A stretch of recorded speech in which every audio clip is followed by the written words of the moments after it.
about intellectual disability. Have you ever heard people said that intellectual disability is contagious? Or maybe you might think that they don't have the same feeling as other?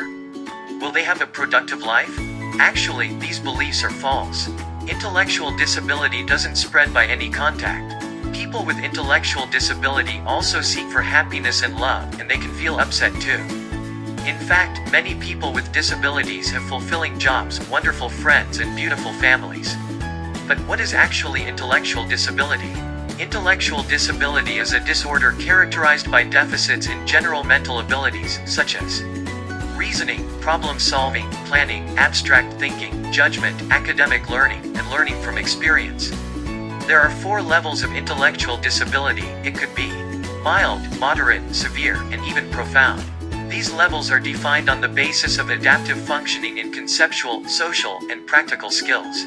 In Indonesia, 14 out of 100 children at the age of 2 to 5 years have intellectual disability.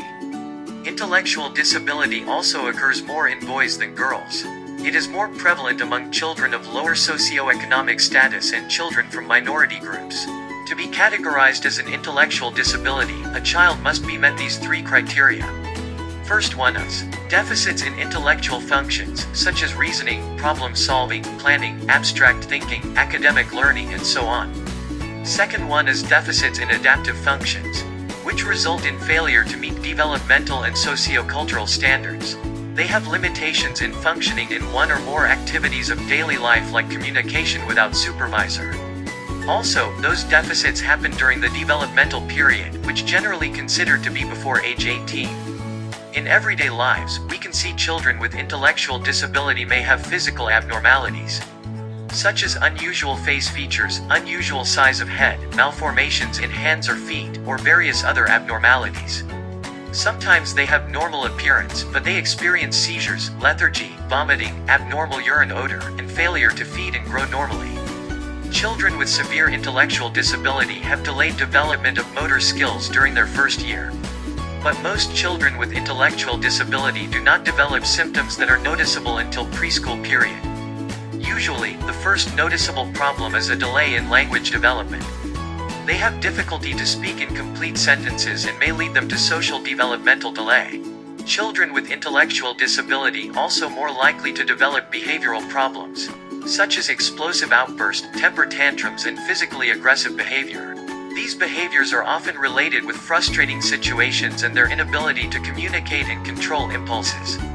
The most common cause of intellectual disability is because of genetic and chromosomal conditions, such as Down syndrome and Fragile X syndrome. For environmental cause, alcohol exposure during pregnancy is the largest cause of intellectual disability. Besides that, oxygen deprivation during and after labor also may lead to intellectual disability. Treatments for intellectual disability are most successful when offered earliest. Behaviorally based training is often used to gain successful treatment, such as teaching specific skills and reducing undesired behavior.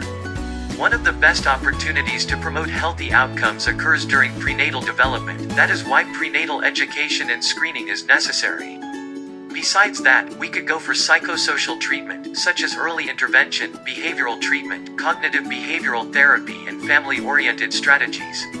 So now you already know a little bit more about intellectual disability. Thanks for watching!